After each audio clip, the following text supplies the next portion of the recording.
Alright guys, so got home. It's about 80 degrees on the inside. The furnace is on in there. You can hear it kind of buzzing, but our AC is not working. So this is how I'm gonna fix it, and I'm gonna show you guys kind of some steps you can take, and hopefully this fixes it, but it's actually pretty simple. The first thing you want to do is, if you have a box like this, and mine's a little bit different, but if you have one like that, go ahead and open it up and see if there is a there's a little circuit breaker right here, and you want to see if it's just been tripped. So if you open that up and it's red, go ahead and flip that back and you should be good to go.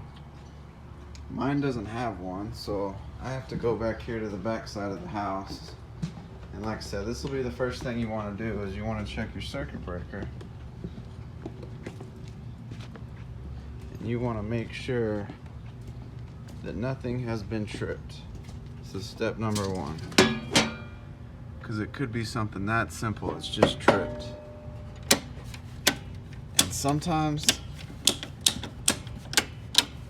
it's easier if I just turn everything off and turn it back on, because I can't see that anything has tripped. I have a circuit breaker box here. So I'm just going to turn everything off and then turn everything back on.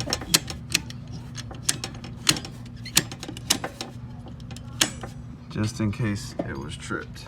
So that'd be step number one. Trevor. I can feel it here. Alright, so the air conditioner's still not working. So come along on this side, and I'm going to remove this panel. When you remove this panel, you got a little contactor right there, and you got this capacitor. So you just want to look and make sure that nothing's loose. Pull on the wires a little bit, and it is best practice. It's probably the best thing to do is go ahead and make sure that this is powered off. There's a disconnect right here, so you just pull this straight out.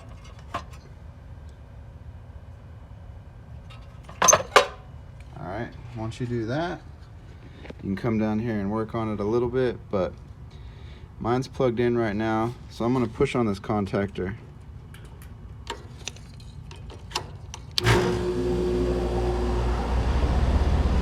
As soon as I push that contactor in, outside unit starts up. So it's something not getting enough power to that contactor or something. Also seen inside of here, there was a little bitty red reset switch. Mine does not have that, but I did see where it's kind of hard to tell on this one, but it's right in there. And there's a little red button, and if you push it, you can reset it. So if you have any kind of reset switch, breaker box, anything like that, that'd be the first thing you want to do. But if you don't have one of those, go test that contactor. Just touch it with something plastic, wood, you can put it in there, nothing. I mean, it turned on this, so I know that something's not getting power. So let's go to the furnace and see what we can find up there. Come on in, buddy. It's okay.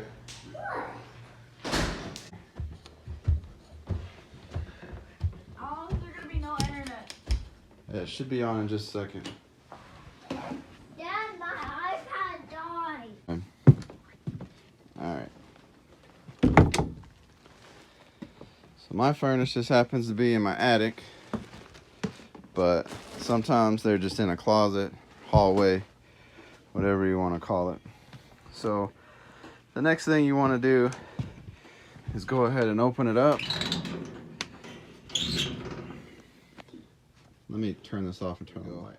So we went ahead and opened this up. Now before you start working on anything or touching anything, you want to unplug it. Mine is plugged in right here, so you unplug it. I'm not gonna unplug it because I know what's wrong with mine and I'm gonna show y'all. But the only thing I did in here was this switch was on and I moved it to off and came back down. I kind of tugged on the wires a little bit to make sure that nothing was loose, but everything looked fine. Behind this, if you remove this screw and that screw down there and make sure that this is off, you know, you got to unplug it. There is a little fuse. It's a purple fuse and it looks a lot like this. It looks like a little car fuse, but it says 3 and this is a 10. So you want to pull that fuse out. It's purple, violet, and you want to look right there. And if you guys can see that and it looks like that, it's fine, or it could look like a little letter Z. As long as it's not broke in the middle, the fuse is fine. But that could also cause your AC unit outside not to work. And I'm not a professional by any means. This is just me troubleshooting and looking stuff up and doing research on my own because I want to save money and not pay somebody an arm and a leg to come out here. Alright, so everything looks pretty fine. So I just kind of was looking around. All of a sudden I see this. You guys see this red light? Okay, so there is a red light right there. So I went ahead and grabbed this.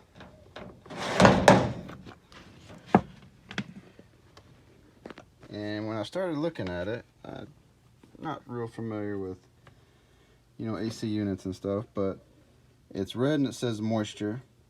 And then there's power on as well. So right here's a little green button that says push to reset. I push it, nothing happens. It says push to test right here. As soon as I push to test, this comes on, but the AC unit outside does not come on. So my furnace is blowing,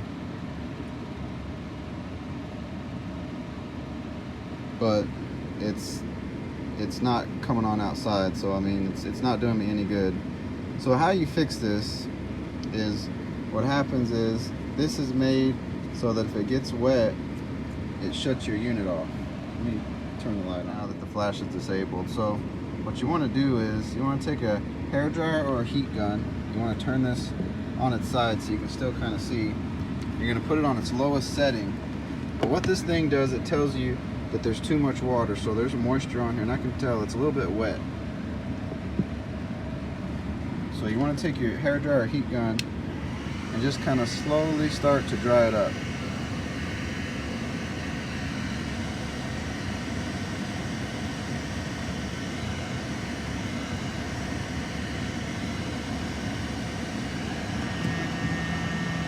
This is nothing crazy, like I said. I'm just trying to dry it up the best I can.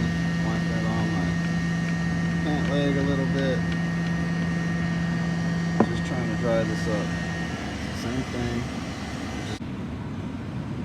Alright guys, so I actually took off the little pad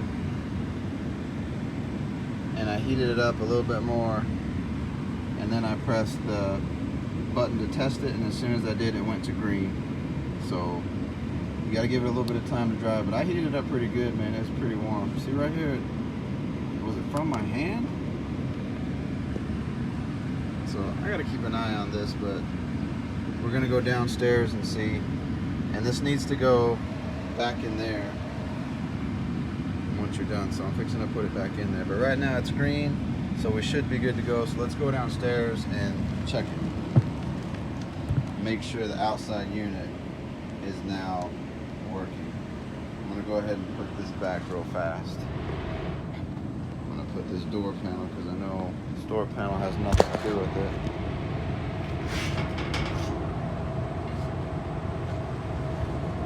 And it is hot. It was 78 when I came up here, and outside it's like 103 degrees today, so it's a hot day. Alright, so I'll put the panel back on. Said that's green. So let's go outside and see if the unit outside is now working.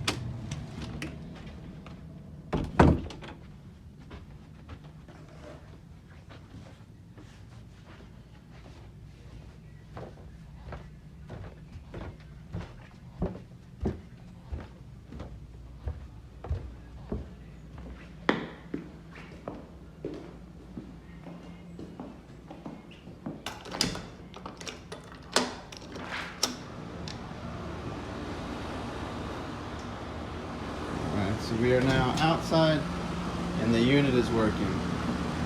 So that's what it was in my case. First time I did this took me a really long time to figure out. But check and see if you have a reset switch. Like I said, this is a carrier, but these should all be pretty similar. Check and see if you have a reset switch. Double check your circuit breaker. Make sure that nothing's tripped. And then I pushed my contactor in. It worked, so I knew it was getting power to it. I just had to figure out where something was cutting it off. And sure enough, we have that flood switch. It's called a flood switch. It's supposed to protect it if it fills up with water, that it shuts off and doesn't flood your house. So I hope this helped you guys a little bit. This took me probably about 3 hours to figure out. It was late when this first happened, and I just didn't want to pay somebody to do it. I felt like it was something I could fix, and just I'm hard-headed and don't give up. So hopefully this helps you. If it does, please leave a like, subscribe, let me know something. Just, hey man, it worked for me. But thank you guys for watching.